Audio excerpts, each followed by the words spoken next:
જય ગૌ માતા, વંદે ગૌ માતરમ. સ્વાગત છે તમારું અમારા નવા બ્લોગમાં. તો કેમ છો દોસ્તો? બધા ખુશમાં છો, હસતા રહો. તો આ આપણું ભગુડા ધામ ગોકુળ ગીર ગૌશાળા. તો આ આપણું ગૌધન જોઈ શકો છો તમે. અત્યારે ટાઈડમાં જંગલ પ્રાકૃતિની ગોદમાં પહોંચી વળ્યું છે.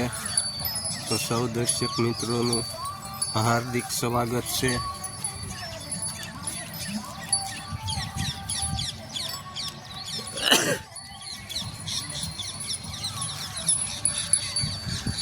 તો આપણે અત્યારે બધી મોજ ને મસ્તીમાં છે અને શ્યાન પડતું નથી અમારા સંજુબાને. તો જોઈ શકો છો તમે ગોરવાલ. તો આપણું ગૌધન ગોકુળ ગીર ગૌશાળા ભગુડા ધામ. નંદુ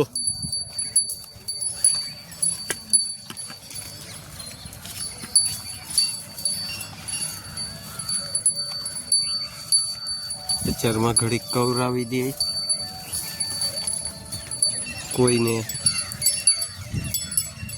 ઝેરીલા પદાર્થમાં જવું હોય ને કોઈ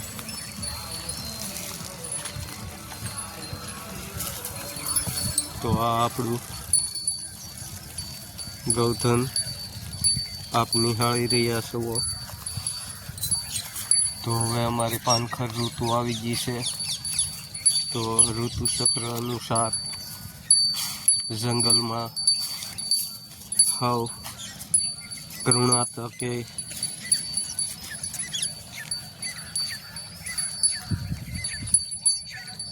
નિહાળી રહ્યા છે અમારા ગૌ માતા. વન, પશુ, પંખી, પ્રાણી, સૌ વૃક્ષો, અમારો ઘાસચારો સૌ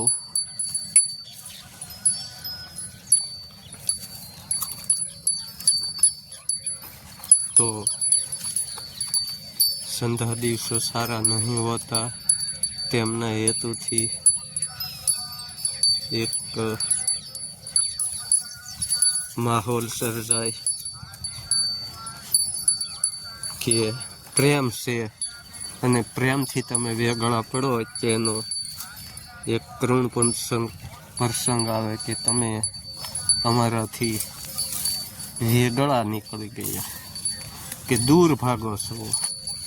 પણ એવું નથી હોતું દોસ્તો.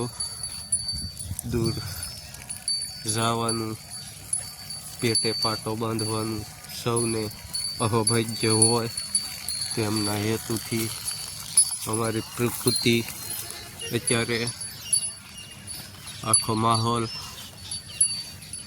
અહમ શંકારો છે અને ગાય માતા પણ એના જંગલને મેળવા